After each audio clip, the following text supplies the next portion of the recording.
Olá, tudo bem? Está no ar mais um episódio do Diálogo 360. Aproveitando esse início para agradecer você que já é um inscrito do nosso canal e, claro, que assiste, acompanha, maratona, compartilha os nossos vídeos. Aproveito para agradecer a Clínica de Fisioterapia Fisiolook, parceira nossa por aqui também. A clínica está aqui em São Paulo, localizada na Vila Carrão, zona leste da cidade. Você entra em contato pelo telefone 11 2193 3583, 11 2193 3583. Tem o Instagram também da clínica, que é @fisiolook, e o site www.fisiolook.com.br. Agradeço também a farmácia de manipulação Empório Magistral. Afinal, todos nós precisamos ter sempre à mão o contato de uma farmácia de manipulação de confiança. E tá aqui, então, a minha indicação para você, a Empório Magistral, essa farmácia de manipulação que está há 20 anos aí no mercado, sob os cuidados da farmacêutica, a doutora Silmara Spinelli, que já esteve aqui conosco, sempre entrevistas produtivas, esclarecedoras. Então, tá aqui o meu agradecimento. Você envia o seu pedido para orçamento e do que você precisar, até mesmo uma dúvida dessa área, manda lá no WhatsApp, 11 50 89 5123, 11 50 89 5123. Eles estão no Instagram, @Empório Magistral, e você também acessa o site www.emporiomagistral.com.br. Hoje a gente vai falar de cirurgia plástica, e aí de um combo de cirurgias, né? Uma associação cirúrgica que ficou conhecida pelo nome de Mummy Makeover, e de uma outra situação também que acontece bastante, acho que talvez seja pedido da quase a totalidade das mulheres que querem se submeter a cirurgias plásticas, que é o contorno corporal. Como é possível melhorar o contorno corporal através das cirurgias plásticas? É isso que a gente vai saber hoje. O meu convidado, tenho uma maior alegria de recebê-lo aqui, Dr. Marco Polo Rios. Ele é médico cirurgião plástico. Um fenômeno, doutor, parabéns pelo seu trabalho, obrigada por estar aqui hoje, a gente vai conversar, bater esse papo, tirar as dúvidas, tô feliz de ter você aqui, obrigada por ter vindo. Muito obrigado pelo convite, também estou muito feliz e parabéns pelo seu projeto. Obrigada, doutor. Olha, faz muito tempo que a gente fala de cirurgias combinadas, que a gente usa esse termo, Mummy Makeover, e isso para mim fez muito mais sentido depois da maternidade, de fato, né? Então, eu entendi que quando vocês, cirurgiões plásticos, falam dessa associação de cirurgias, do Mummy Makeover, usam esse termo, na verdade, ninguém está estimulando a fazer cirurgias plásticas, vocês só estão dizendo que é possível recuperar e até melhorar a forma de antes da maternidade, né? Queria que você falasse um pouquinho para nós sobre esse Mummy Makeover, o que compreende essa lista de cirurgias? Exatamente, o Mummy Makeover vem de um conceito que envolve um conjunto de cirurgias que visam resgatar as condições antes da gravidez, da mulher antes da gravidez. Então, resgatar aquelas alterações decorrentes da gestação. Cirurgias que envolvem basicamente aquelas que mais se modificam, que modificam o corpo, né? Como a mama, o abdômen, o contorno corporal como um todo. Então envolve a cirurgia de abdominoplastia, mamoplastia, liposcultura, a cirurgia íntima. Então procedimentos em que a gente consegue devolver à mãe aquele corpo que ela tinha antes da gestação. Doutor, isso é muito legal, porque esse resgate da autoestima e às vezes até melhorar esse corpo, né, essa forma, essa parte estética, que a mulher já podia estar insatisfeita antes da maternidade, mas o desejo era tão grande, às vezes ela já estava tentando, né, então não tinha tempo hábil, e hoje a gente fala de uma maternidade ali na marca do pênalti, na idade quase, né, a gente já pensa nisso, os casais pensam nisso já, numa idade da mulher que já pode trazer algum risco até de possibilidade de conseguir ou não. Então, depois de quanto tempo de ser mãe é possível se submeter a essa associação de cirurgias plásticas, doutor? É importante definir quando quer essa mudança, quando é o momento exato de querer mudar o corpo, né? Como você disse, às vezes essa intenção já vem antes da gravidez, já vem antes da gestação, e a mãe aguarda o momento para poder fazer depois que teve todos os filhos e que pode aproveitar o resultado da cirurgia. O que a gente orienta e o que é imprescindível é que você tenha o tempo para cuidar do seu filho, se dedicar à gestação, se dedicar ao pós-parto e pensar na cirurgia na sequência. Mas o ideal é a partir de 6 meses após a gestação, após o parto, ou 6 meses após a última amamentação. Um período em que a gente consegue recuperar as características pré-gravídicas, né? Antes da gestação, o corpo voltar ao que ele era antes e a gente conseguir operar sem grandes complicações. Doutor, e esse tema, né, o mummy makeover, então, e contorno corporal, de repente operar pacientes que não estão no seu peso adequado ainda, isso ganhou muita notoriedade, porque na literatura, a melhor indicação, por exemplo, de uma lipoaspiração é para gordura localizada. Então, seria para a pessoa que está no peso adequado dela, mas aquela gordurinha que não tem academia que leva embora, né? Então, aquela gordurinha mais difícil. Enfim, então seria para esse refinamento, né? Então a pessoa que já tem um corpo legal, mas você refina aquilo tirando. Então, cirurgias menores, lipos menores.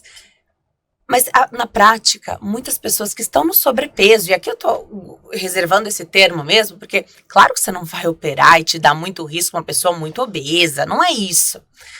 Mas fica inviável às vezes atingir esse peso e compromete a própria vontade da pessoa de fazer aquela dieta, de ir para academias, a roupa não fica tão legal e ela não tem tanta vontade de fazer. Como é que você lida com isso hoje das suas pacientes? E claro, acredito que você incentive que elas consigam atingir ali o menor peso delas antes da cirurgia, porque o resultado fica muito melhor.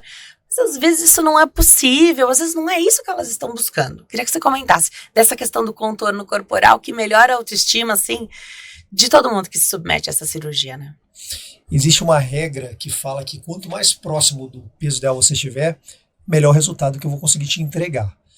Então, é claro que é difícil, a gente sabe que é muito difícil atingir um peso perfeito para uma cirurgia. Para muitos pacientes, essa dificuldade é até uma impossibilidade da realização da cirurgia. Mas o que eu oriento é que se aproxime do peso ideal. Saindo da obesidade, que é um fator de risco natural de qualquer cirurgia, você pode operar com sobrepeso. Um sobrepeso a gente consegue atingir bons resultados. Claro que quanto mais próximo do peso ideal, esse resultado vai ser o melhor possível. Mas para aquela mulher que quer um resultado para mudar sua autoestima, melhorar sua identidade, a gente consegue sim operar com sobrepeso. Legal. Vou falar aqui dessa associação. O que você falou do que costuma acontecer, já quais são essas associações, mas quando é que elas podem não ser viáveis? Então, quando você tem uma mama mais trabalhosa, porque como é que isso começa? Na consulta. Eu vou chegar para falar da consulta, dessa avaliação, desse primeiro contato com o cirurgião, que é fundamental, e o senso estético do paciente, do cirurgião, tem que estar alinhados, né? Afinal, todos nós temos um senso estético. Então, isso tem que combinar, tem que conversar. Mas a questão quando é que essa pessoa chega para essa consulta, e a gente vai falar bastante da consulta, e entender se é uma mama muito grande, essa redução vai ser mais trabalhosa. Como é que você faz esse equilíbrio para saber quanta cirurgia você consegue associar, se precisa de 2 tempos cirúrgicos? Como é essa conversa? O primeiro contato é entender as queixas. Então, ouvir tudo aquilo que incomoda a paciente, tudo aquilo que incomoda na parte física, e até atrapalha a parte emocional, e alinhar muito com a expectativa. Então, definir desejo e expectativas.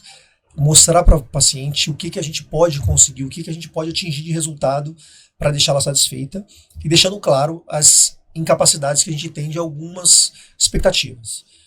E segundo, extremamente importante, deixar claro que a palavra mais importante numa cirurgia plástica é a segurança. Então, tudo que vá atrapalhar ou prejudicar a segurança de um procedimento, a gente evita fazer. E quando você fala da segurança, que é a palavra mais importante da cirurgia, tempo cirúrgico é igual à segurança da cirurgia plástica? É diretamente relacionado. Então, quanto maior o tempo de uma cirurgia, maior a chance de algum tipo de complicação. Então, a gente evita cirurgias extremamente muito longas, que passem de 7, 8 horas.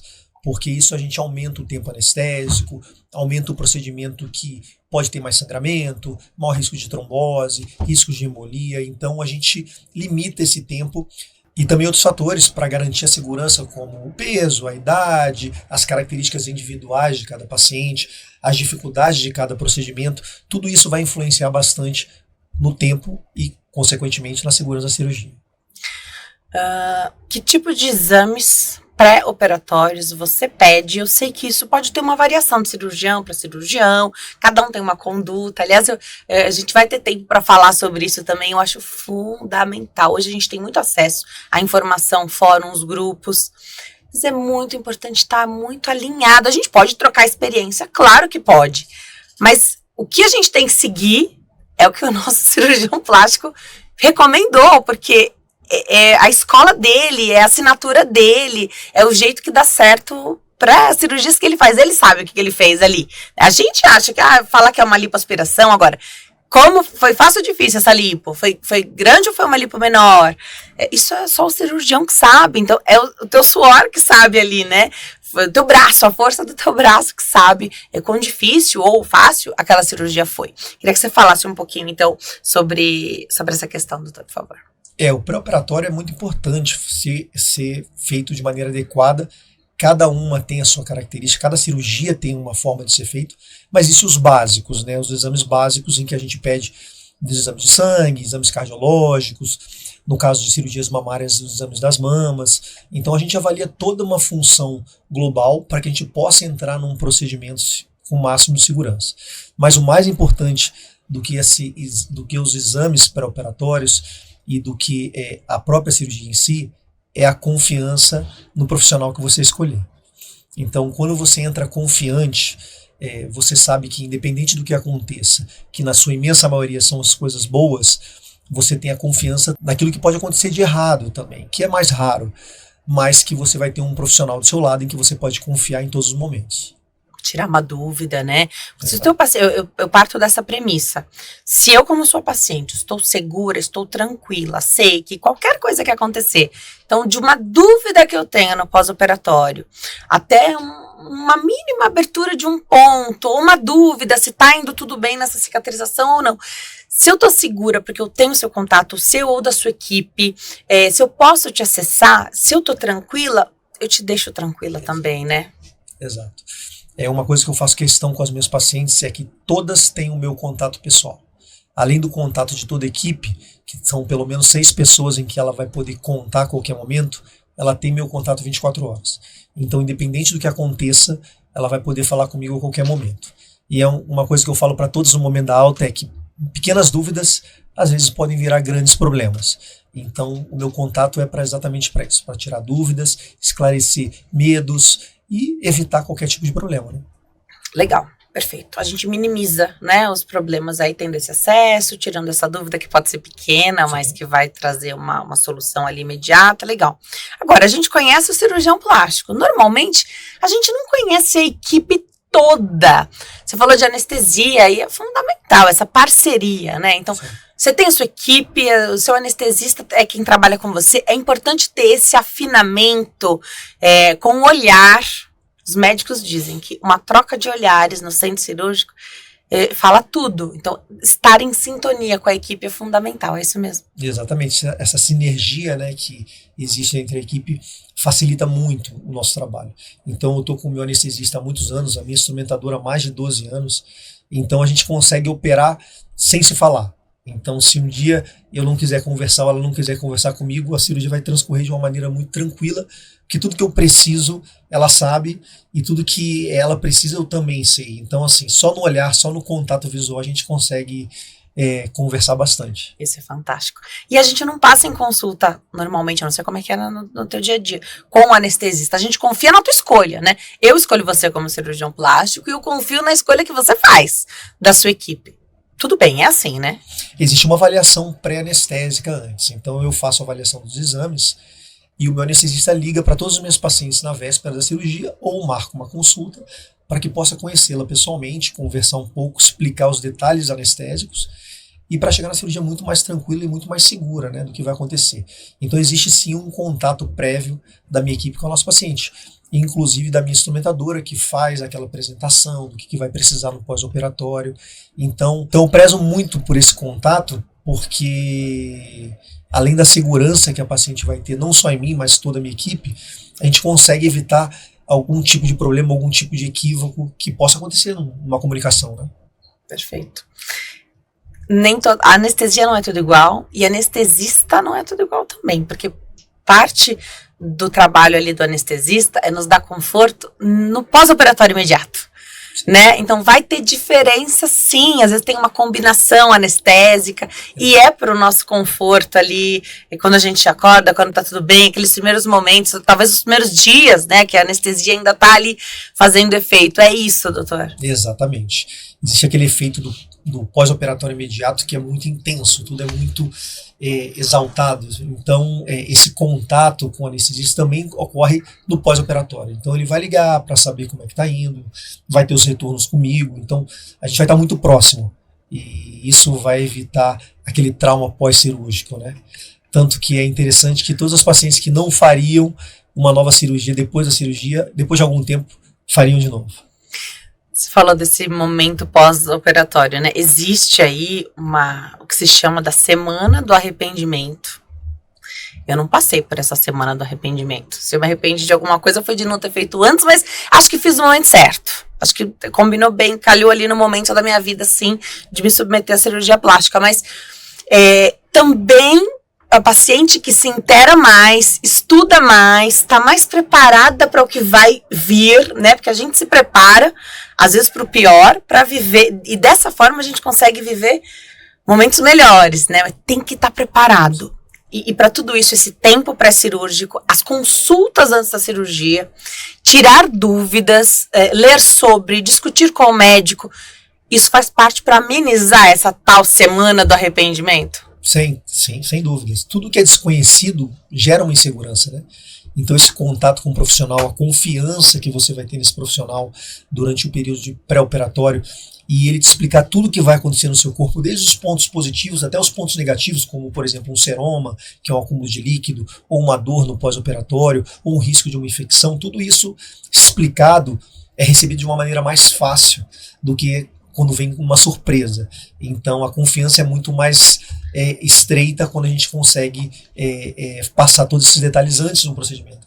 Se você já sabe que pode acontecer esse acúmulo de líquido, você já respira aliviado, você sabe que pode acontecer. Não, você avisa o médico, mas está tudo sob controle, né? Então isso já deixa mais tranquilo. Agora, você falou do acúmulo de líquido e me veio à mente os drenos. Tem médico que usa, tem médico que não usa, tem médico que usa em algumas cirurgias, tem médico que não usa em nenhum tipo de cirurgia.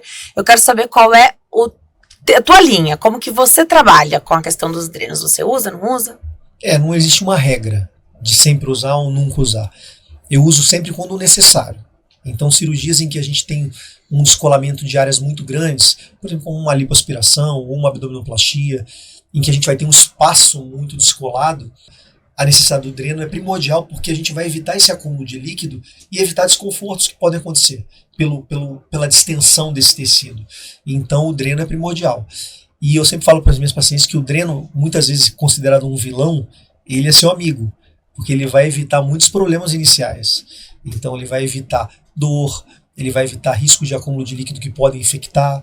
Então tudo isso vai favorecer muito no pós-operatório. Confie no seu médico. Se ele disser que usou, que precisou usar, confia e faz aí o que tem que fazer. É porque hoje em dia a gente também não se programa, não se planeja muito às vezes para se submeter a cirurgias maiores, né? A vida vai continuar e você quer já voltar a trabalhar. Tem cirurgia que precisa de uma pausa, né? Até para que a pessoa possa se cobrar menos nesse período.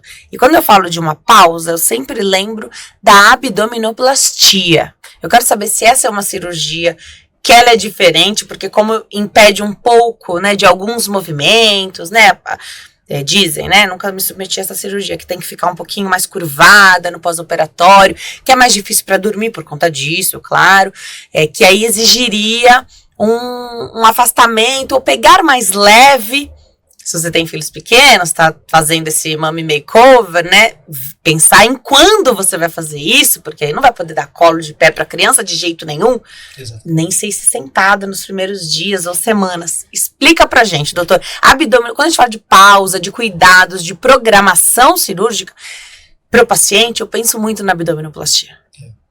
Que é uma cirurgia bem emblemática, né? Quando me perguntam sobre o momento ideal de se fazer um procedimento cirúrgico, eu sempre falo que é aquele momento em que você pode se dedicar à sua recuperação.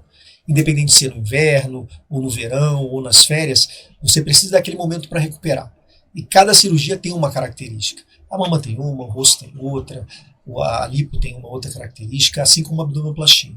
No caso da abdominoplastia, existem alguns cuidados devido ao corte e da amarração da musculatura, de andar um pouquinho inclinada, então a gente vai ter alguns dias em que vai ficar naquela posição de dobradinha, dificuldade de dormir, mas que seguindo direito as orientações que a gente passa e tendo o nosso contato, você consegue tranquilamente levar esse pós-operatório de uma maneira tranquila. Legal. Dá para estimar um tempo? Ou vai depender, porque tem a abdominoplastia clássica, tem a mini abdominoplastia, e cada corpo é diferente, né? Tem gente que se recupera muito rápido, ou algumas pessoas vão precisar de mais tempo e tudo bem. E tem uma variação, mas dá para estimar um tempinho, assim, que vai ser um pouquinho mais difícil esse pós-cirúrgico? Tirando as individualidades, tem pacientes que vão sentir um pouco mais de dor, outros menos. Eu oriento que esse período vai depender muito do que a gente fez, como você disse. Às vezes é uma mini abdominoplastia, uma abdominoplastia completa, ou uma abdominoplastia em âncora, mas um período de maior sacrifício seria nos primeiros 10 dias. O resultado final de qualquer procedimento, eu sempre oriento que são a partir de 3 meses, e a partir de 10 dias, 15 dias, a vida vai voltando ao normal e você vai recuperando as suas atividades habituais. Mas esse período inicial de 10 dias é um período de bastante atenção. Legal. Hoje as pacientes se reúnem, tem fóruns na internet, tem grupos de WhatsApp. E uma questão que pós-maternidade, e não só isso, mas acho que entrando na menopausa, e hoje as mulheres entram na menopausa com a vida a 1000, né? Com filhos pequenos para cuidar. É cintura. Abdominoplastia consegue devolver cintura? Não é mérito da abdominoplastia, mas de uma lipo. Quais ferramentas a gente tem hoje para... Que aí tá muito no contorno, mas às vezes é uma mulher que nunca teve uma cintura muito afinada, mas ela quer através da cirurgia. Queria que você explicasse para nós, doutor. A cintura é o queridinho de qualquer paciente que vai fazer um contorno corporal. Então, existem alguns procedimentos que associados a gente pode potencializar isso. Mas as características físicas também são importantes. Tem aquelas pacientes que são mais acinturadas, outras menos, mas a gente consegue sim melhorar o resultado inicial, quando ela chegou para a gente operar. A abdominoplastia é uma cirurgia em que, com a amarração da musculatura, a gente consegue estreitar um pouco essa região da cintura, associada à retirada de pele, então faz essa tração no sentido medial para melhorar o contorno. É muito comum a associação com a lipoaspiração, então a retirada da gordura daquela região e a lipoenxertia dessa gordura no quadril vai melhorar essa relação cintura-quadril, então melhorando o efeito e aumentando aquela exposição da cintura. E também, mais recentemente, a remodelação costal, onde a gente consegue, através de movimentos da costela, de pequenas fraturas, a gente consegue afinar e dar uma cintura com um contorno mais bonito, um contorno mais estreito. Essa é uma cirurgia um pouco mais agressiva? Falando assim parece, né? Mas toda mulher poderia se submeter a ela? Você avalia caso a caso? Como é essa melhor indicação? Porque o desejo pela cintura sempre vai existir, você falou bem, né? Mas quem é a paciente que você acha que vai se dar melhor com essa remodelação? Todas as pacientes são avaliadas individualmente. Então, o principal de tudo, além da queixa, é a expectativa. Então, a gente consegue sim melhorar a cintura através da remodelação costal na imensa maioria das pacientes. É claro que existem as suas contraindicações. Contraindicações básicas, por exemplo, como peso, como doenças prévias, ou como algum problema que impeça a cirurgia de remodelação costal. Mas, de uma maneira geral, a grande e a imensa maioria das pacientes a gente consegue fazer. Algumas vão ter um resultado mais definido, outras um pouco menos, porque também tem uma relação com a estrutura do quadril, a estrutura física, a estrutura óssea também, que influencia muito no resultado. Você falou da relação cintura-quadril, né? Tem faz parte aí de algumas mulheres que têm culote, por exemplo. Dá para tratar o culote através da lipoaspiração? Essa é a cirurgia para o culote, para quem tem, é a lipoaspiração? Dá para fazer isso associando nessa cirurgia do Mummy Makeover, quando tem esse perfil? Sim, extremamente indicado. A lipoaspiração vai melhorar esse contorno, esse volume aumentado do quadril, ou até mesmo ganhando um volume naquelas mulheres que têm um quadril mais reto. Então, a lipoaspiração do culote é muito frequente. A gente só tem que ficar atento quanto à possibilidade de existir pele, que aí às vezes a gente tem que ou retirar essa pele do culote, ou mesmo utilizar algum tipo de tecnologia de retração dessa pele. Vamos falar das tecnologias? Tá muito em alta hoje tecnologia sendo usada intraoperatório. Que tecnologias são essas? Quais são as que você mais gosta de utilizar? Eu gosto muito dessas inovações na cirurgia plástica que vêm com segurança. E as tecnologias de retração de pele vieram nos últimos anos com muita força, né? E cada vez mais a gente tem opções interessantes para dar o melhor resultado possível. Eu utilizo basicamente todas, que vai desde o laser, do Vaser, do Renuvium ou do Argoplasma, em que a gente consegue, por diferentes formas de energia, aumentar a produção de colágeno e com isso retração de pele. Porque isso é uma questão que o pessoal pergunta bastante. Mas então é melhor fazer com a tecnologia, não é melhor? São opções que a gente tem para lançar mão, que a gente pode escolher com o paciente, que o profissional que está treinado para usar essas tecnologias pode oferecer para os pacientes. Legal. A própria lipoaspiração, a clássica, convencional, sem a tecnologia, ela já trata uma parte ali. O que você está dizendo é que com a tecnologia a gente consegue atingir outras camadas. É isso, né? A própria lipoaspiração, além de retirar a gordura, a gente tem o efeito de retração dessa pele. Então, quando a gente seca aquela determinada região que tem um acúmulo de gordura, naturalmente a cicatrização vai fazer com que essa pele estique. Só que em situações onde a gente tem um excesso de pele, a solução seria o corte. Mas com o advento das tecnologias, a gente consegue evitar alguns tipos de cortes pelo efeito dessas tecnologias na retração dessa pele. Além do efeito da retração da própria lipoaspiração, do próprio procedimento, elas vêm complementando essa retração com essa energia que faz com que a pele produza mais colágeno e a pele fique mais esticada. Isso é muito bom, porque a gente conseguiu com isso evitar muitos cortes. Não todos, mas a gente consegue evitar bastante cortes em determinadas regiões onde a paciente não quer. Então, de repente, em algum grau, e aqui vou falar de braço, perna, a gente sabe que para fazer a retirada do excesso de pele, tanto de braço quanto de interno de coxa, ali na perna, a cicatriz não ajuda muito a posição da cicatriz, seria uma cicatriz mais longa, dependendo do tanto de flacidez.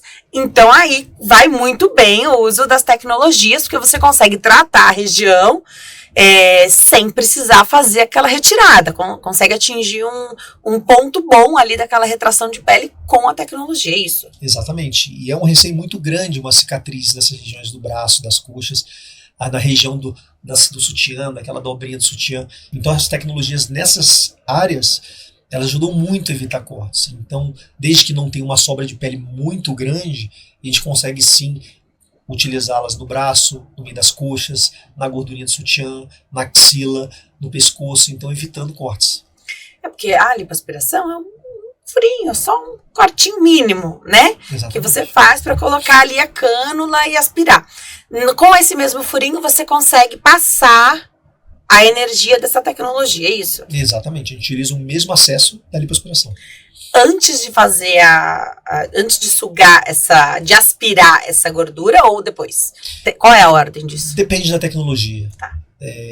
No caso do Vaser, que é a tecnologia ultrassônica, geralmente a gente passa um pouco antes, porque além da retração, vai ajudar na retirada dessa gordura. Então, naquelas cirurgias onde já foi feita uma lipo e tem aquela gordura mais endurecida, passar o Vaser, que é um aparelho em que ele vai emulsificar essa gordura, além de retrair a pele, vai facilitar a retirada.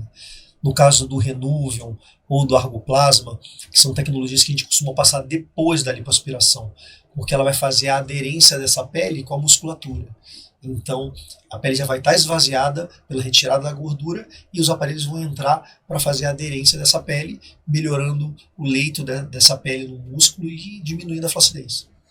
Outra questão que ainda mais quando a gente fala de abdominoplastia, as pessoas perguntam, é da cicatriz. Aí você tem às vezes, um excesso de pele muito grande, mas você quer cicatrizes reduzidas.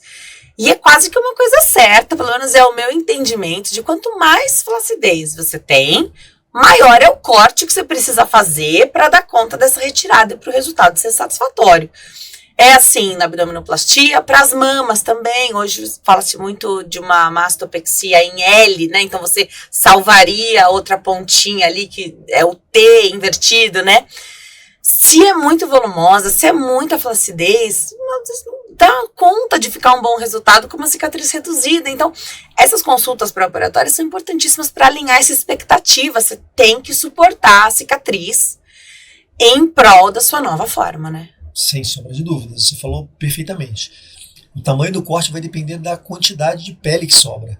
Então, quanto maior a área de pele flácida, maior vai ser o corte. Porque eu vou ter que ajustar essa pele como se fosse ajustar uma roupa. Então, eu não posso fazer um corte muito pequeno, por exemplo, numa manga que é muito longa. Então, a gente faz o corte baseado nessa flacidez. Mas a gente tem alguns cuidados para que você não se incomode com o pós-operatório. Então, desde a técnica que a gente utiliza para fazer um fechamento bem perfeito, a pele bem coaptada, para ela evoluir bem bonita, e também pelo posicionamento dessa cicatriz, que a gente busca locais onde elas vão ficar o mais discreta possível. Abaixo do biquíni, abaixo da calcinha, então regiões em que você vai poder disfarçar no momento de exposição. E essa linha da abdominoplastia, essa incisão que você faz, esse corte, eu tenho visto, é a assinatura do cirurgião plástico também, né? Então, quando eu falei de alinhar esse senso estético, a gente vê diferentes abdominoplastias, né? Então, alguns cortes um pouco mais para baixo, outro em asa delta ali, como se fosse o biquíni. Então, mais baixo, um pouquinho mais alto. É a assinatura, assim como o umbigo. É quase que a assinatura do médico. É muito perfil de trabalho individual. Sim, a gente busca, obviamente, sempre estar atualizado às questões individuais de cada paciente. Então, tem paciente que quer uma cicatriz um pouco mais baixa, ou um pouco mais alta. Então, existe um padrão básico, mas a gente sempre se adapta às questões pessoais e individuais de cada um. Estrias na gravidez são muito comuns. Fazendo abdominoplastia, em que região ali, se essas estrias estão em que região, você consegue retirá-las totalmente? Então, toda a região em que essas estrias vão estar abaixo do umbigo, geralmente a gente consegue retirá-las. Vai depender da posição delas, então, e associadamente ao quanto de pele a gente vai conseguir puxar. Então, em grandes sobras de pele, a gente consegue tirar muita quantidade de estria. Em pequenas sobras, nem tanto. Mas, basicamente, o ponto delas vai definir se a gente vai conseguir tirar tudo ou não. Geralmente, aquelas estrias abaixo do umbigo, a gente consegue tirar. Muito legal. Ótimo. Agora, a consulta, doutor, como é que os pacientes chegam até você? E eu acho fundamental que essa consulta seja feita, mesmo se você ainda não tem condição de fazer essa cirurgia agora. É o primeiro passo. Você só vai saber quanto custa quando você for avaliado por um especialista. Quando ele avaliar ali, né? Então, existem diferenças. Lipoaspiração não é o mesmo preço para todo mundo. Abdominoplastia não custa a mesma coisa para todos os corpos, né? Queria que você falasse um pouquinho sobre esse primeiro passo da consulta, que eu acho fundamental. Mas, Denise, eu ainda não tenho condição financeira, eu preciso me organizar para fazer essa cirurgia. Eu sei, eu entendo, eu valido isso, mas você só vai saber quando você passar por essa primeira consulta. Você disser quais são as suas queixas, você vai entender e depois você entende. Vai fazer tudo no mesmo tempo cirúrgico? Não, eu vou conseguir me organizar para um ano fazer uma coisa, outro ano fazer outra. Também fazer essa divisão de maneira inteligente, pensada, né? Essa questão financeira é muito importante, mas o mais importante para mim é você entender se está preparado ou não para aquele procedimento, entender se aquele procedimento é o que você busca, entender se aquele procedimento é para você. Então, além de tudo, criar uma confiança no profissional que você escolheu. Então, entender as suas queixas, as suas expectativas, saber se aquele é o melhor momento para fazer e, consequentemente, entender os custos financeiros disso tudo. Então, não precisa obrigatoriamente ir numa consulta apenas para fazer a cirurgia, mas pode passar em consulta para entender um conhecimento maior, para tirar aquele medo, aquele receio de uma cirurgia, entender os pontos positivos, os pontos negativos e se preparar para o procedimento. E até pensando financeiramente, os cirurgiões plásticos e as clínicas também já entenderam que precisa facilitar, tem que ajudar, né? Então já existem esses programas hoje, esses protocolos que te fazem conseguir chegar no teu objetivo, né? Então você vai operar. Pode demorar um pouquinho mais de tempo para você se organizar, pode ser que não, pode ser que você ache que tá fora aí do teu orçamento e nem tá, né? Então, Exato. Só passando em consulta com um profissional. E eu falei, afinar, né? Ter ali qual a expectativa. Porque assim, doutor, às vezes é a cirurgia da vida dessa pessoa. Eu vou dar o exemplo de mulher, porque a gente tá falando de mama e makeover, o público é feminino, né? É a cirurgia da vida daquela mulher. Ela tem uma expectativa muito alta. Às vezes, que está além, essa expectativa está além da estética que ela vai conseguir, que vai ser maravilhosa. Mas a cirurgia plástica não vai resolver todos os problemas dela. E ela tem que saber disso, né? Então, existe ali uma limitação. Tanto, qual vai ser o resultado? Não dá para garantir. A medicina não é uma ciência exata. Não dá para garantir o resultado. Mas você sabe, você vai conseguir alinhar essa expectativa que é importante. Às vezes, o momento mais difícil da vida dessa mulher talvez não seja a hora de operar, né? A pessoa tem que estar bem. É uma cirurgia eletiva, a pessoa tem que estar bem, né, doutor? Exatamente. E quando a gente fala em resultado, expectativas, é importante sempre deixar claro que não depende só do cirurgião ou mesmo da paciente. Eu sempre informo que o resultado depende de 3 fatores. Do médico, em que ela escolheu, que vai fazer o melhor trabalho possível para ela. Da paciente, em que vai ter que seguir todas as orientações de pós-operatório, se cuidar, tomar todos aqueles cuidados de pós, de repouso, e das orientações de medicações, de fisioterapia. E o mais importante, do corpo de cada paciente. As características individuais de cicatrização, das características de pele, de colágeno, tudo isso vai influenciar bastante no resultado final. Então, o somatório desses 3 fatores faz com que a gente atinja o melhor resultado possível para aquela paciente. Então, o meu objetivo numa consulta é deixar muito claro e que a paciente entenda que a gente busca trazer para ela o melhor resultado possível do corpo dela e nunca se comparar a uma pessoa de uma revista ou da televisão, uma amiga. Então o resultado de cada uma vai ser baseado no que ela busca para o corpo dela. Então eu sempre falo uma coisa interessante, é que o meu objetivo é que todas as minhas pacientes saiam do meu consultório melhor do que entrou, não igual a uma outra pessoa. Ótimo. Você falou de repente, uma cirurgia íntima. Faz parte também da queixa que chega para você? É uma coisa que a paciente fala ou você, através da anamnese, pergunta? Porque já está lá, dá para operar, né? É um tabu um pouco grande ainda essa questão da cirurgia íntima, né? Muitas mulheres têm vergonha e receio de comunicar, de falar isso. Mas cada vez mais eu acho que as pessoas estão se tornando mais à vontade com o seu cirurgião de conversar sobre essas queixas. Obviamente, em situações em que a gente vê que vai favorecer funcionalmente a vida dela, a gente faz algum comentário, alguma coisa positiva. Mas se essa queixa é uma queixa pessoal ou que não interfere muito na questão estética ou funcional, a gente deixa ela com toda a liberdade de abordar isso no momento em que ela se sinta mais segura. Ótimo. Com relação à cirurgia das mamas, as mulheres têm preferido fazer a mastopexia colocando prótese de silicone, sem silicone. A questão aqui é, quando você coloca uma prótese de silicone, de alguma forma, você fica preso, entre aspas, a uma necessidade futura de reoperar, ou por uma vontade sua, que eu acho que é o que mais acontece, ou porque a gente está suscetível a ter cada vez menos frequente hoje, mas de ter algum problema, um rompimento, às vezes algum tipo de complicação. Queria que você falasse um pouquinho sobre isso, né? O que as mulheres têm preferido hoje, resultados mais naturais, com prótese, que dá para fazer natural com prótese também, sem prótese, o que costuma chegar até você? Varia da idade dessa paciente?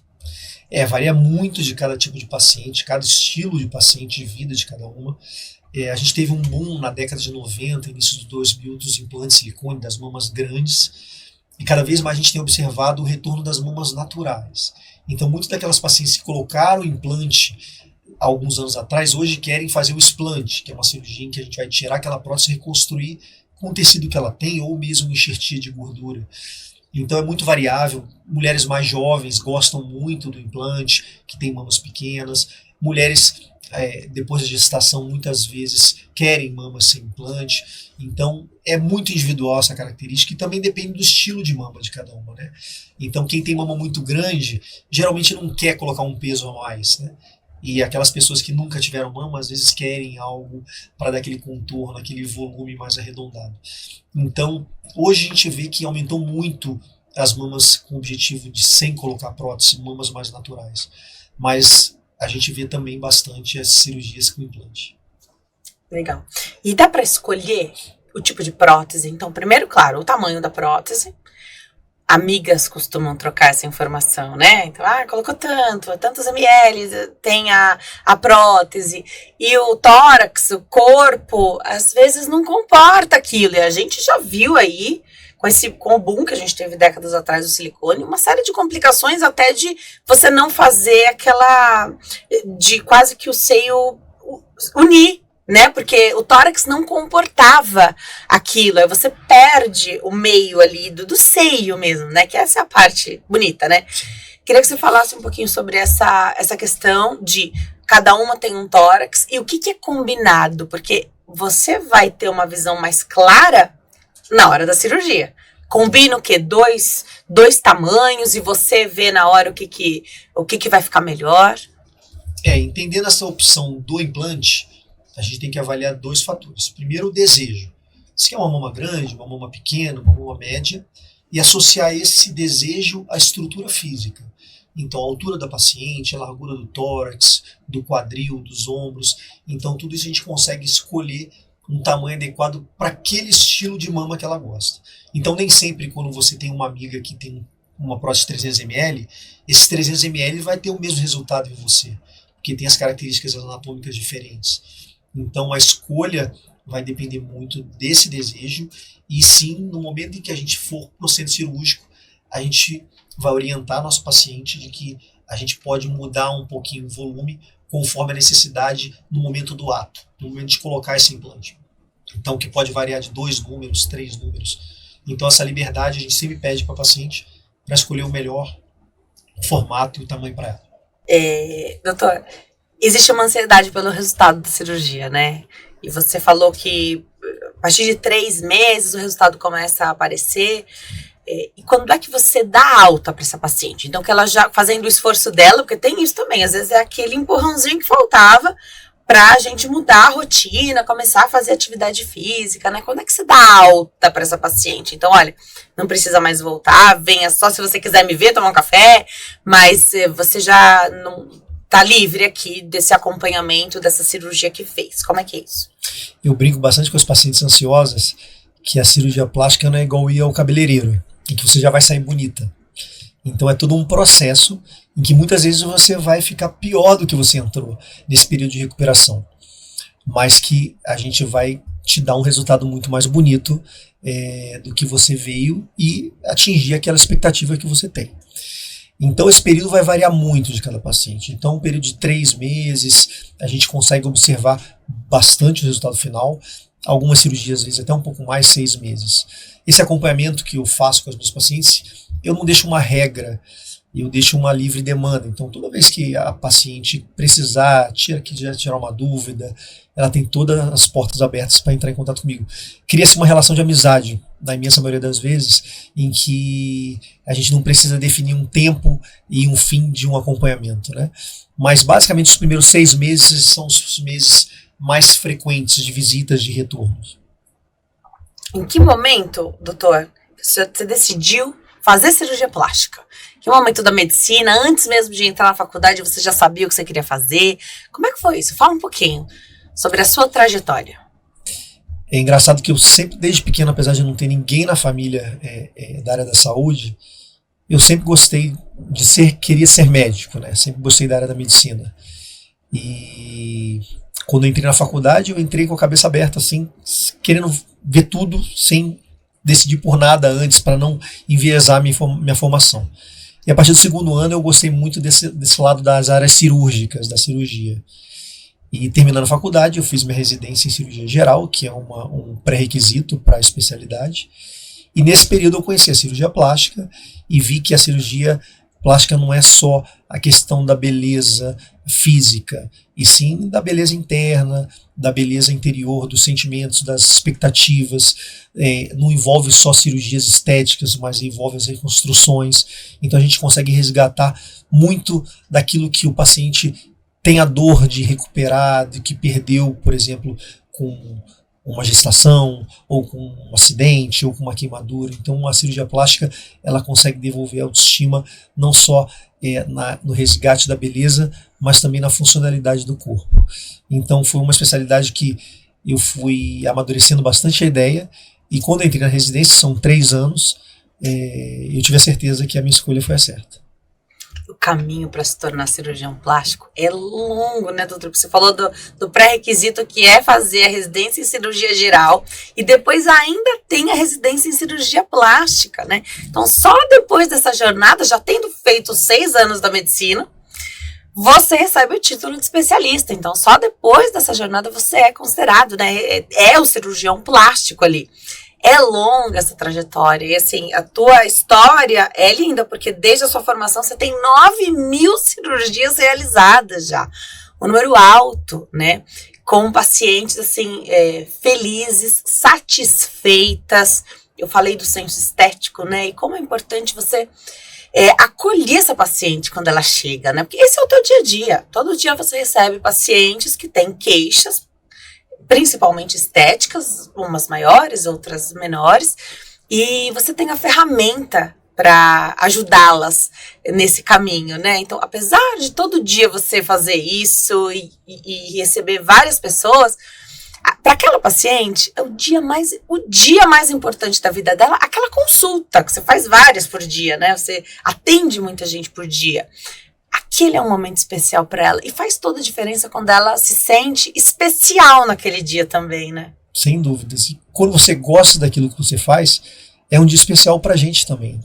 Então, entender cada história, entender os desejos, as frustrações, as ansiedades, isso é importante para a gente também, porque a conquista que a gente consegue com um procedimento cirúrgico, os seus objetivos, deixar o paciente feliz, é uma vitória para a gente também.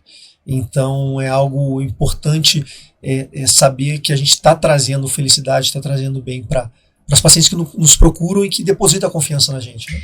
Você recomenda que essa paciente leve em algum momento, às vezes não vai ser na primeira consulta, mas pode ser na primeira consulta já, outra pessoa da família? Porque primeiro, para receber essa orientação, para entender, às vezes é difícil convencer as pessoas que a gente ama e que amam a gente muito também, que aquela é uma queixa que nos atrapalha demais, que pra gente não é só estético, porque a cirurgia plástica às vezes cai ali num senso comum de que não é necessário, de que você pode viver sem, mas quem sente essa dor, quem tem essa dor, e só quem tem é que sabe, precisa, de certa forma, convencer a família. Às vezes é o investimento financeiro daquela casa que vai ser indicado, ele vai ser vai como um funil para aquele objetivo, né?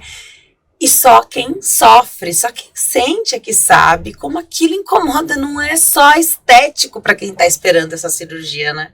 Exatamente. Essa rede de apoio é extremamente importante para a pessoa saber que ela tem alguém com quem contar, não só o cirurgião. Então tem alguém de casa. Então eu acho extremamente importante quando uma mãe vai com o marido, que vai dar o apoio, que vai estar do lado dela, que está feliz pelas conquistas, pelo resultado que ela vai atingir, ou para uma mãe que vem acompanhar a filha, ou um parente próximo. Esse ganho de confiança com alguém do lado é bom para o paciente e para mim também, que eu vou ter alguém também que vai ajudar com uma outra visão, entender todo esse processo. E me ajuda muito. Legal. É possível, eu sei que sua agenda é muito lotada. Aliás, eu tô muito feliz que você tá aqui comigo hoje, que você é muito requisitado, né? Você piscou, doutor, tô operando. Qualquer dia da semana, o horário. Então, isso é bem legal ter você aqui pra gente falar sobre isso. E eu tô muito feliz também, obrigado. É possível, de quanto tempo a pessoa precisa? Então, vou imaginar alguém que tenha pressa, já está muito determinada que quer fazer aquela cirurgia, já sabe que tem a indicação, só quer mesmo alinhar, escolher o profissional, fazer os exames e operar. Tendo sorte de conseguir a vaga na agenda, né? De quanto tempo a gente precisa? É o tempo de fazer os exames, de ter toda a avaliação ali que vai nos cercar dessa segurança? Um mês dá para operar? Depende muito de cada cirurgia, mas em média, pela nossa rotina, pelas nossas consultas e procedimentos, eu peço uma preparação em torno de uns 3 a 4 meses antes. Então, decidiu por uma cirurgia, não querer operar no outro mês, mas entender que tem todo um preparo de agendar consulta, da nossa agenda cirúrgica, de um pré-operatório. Então, isso demanda em torno de 3, 4 meses. E um pré-operatório bem feito também faz muita diferença, né? Exato. Saber o que te espera, como é que você pode ajudar naquilo. A suplementação, às vezes a paciente nem sabe, mas tá anêmica, tá faltando vitaminas, minerais, tudo isso faz parte dessa consulta depois dos exames, para saber o que tem que fazer, porque às vezes depleta muito nosso corpo, né, a cirurgia. Exatamente. Esse preparo antes da cirurgia, por exemplo, se está acima do peso, se tem que emagrecer, se tem algum tipo de doença que precisa ser estabilizada, como diabetes, uma hipertensão. Então, tudo isso é algo que a gente precisa estar muito certo, muito controlado para que a cirurgia seja um sucesso.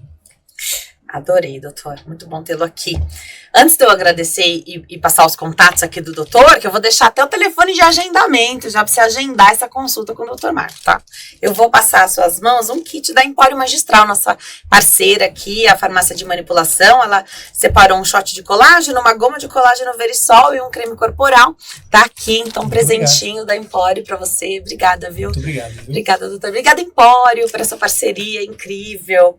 Vou deixar os contatos lá no Instagram, @drmarcopolorios, @drmarcopolorios.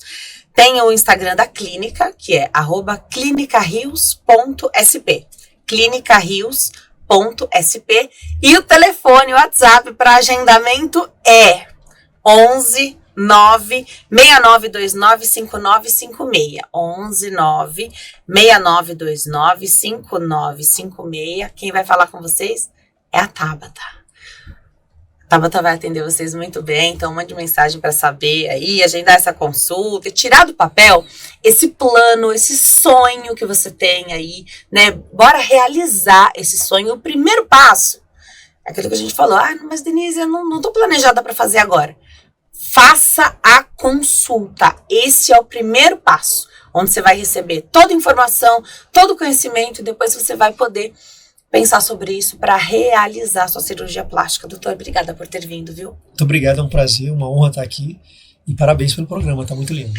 Muito obrigada. É uma alegria ter as pessoas que eu já entrevistei aqui agora no Diálogo 360. Eu tô muito feliz. Obrigada pela confiança. Venha sempre, doutor. Obrigada, viu? Muito obrigado. Eu fico muito feliz pelas minhas pacientes, que são ótimas. Só tenho a agradecer. Elas vão ficar felizes aí. Um beijo a todas elas. Eu vou ficando por aqui, agradecendo você que se inscreve no canal, compartilha, dá o seu like. Se você chegou até aqui, comenta, faz seu comentário aqui, que isso é super importante por engajamento do canal, da entrevista, tá? Eu sei que todo mundo fala isso, mas deixa o seu like, comente, compartilhe esse material com quem você sabe que precisa. Para se comunicar conosco aqui com o Diálogo 360, você manda um e-mail, diálogo360podcast@gmail.com. Eu tô no Instagram, @DeniseLuc, e esse é o nosso canal, Denise Luc, onde eu coloco todo o material do Diálogo 360. Você já sabe, a vida é feita de diálogos e conexões. E eu te vejo no próximo. Tchau!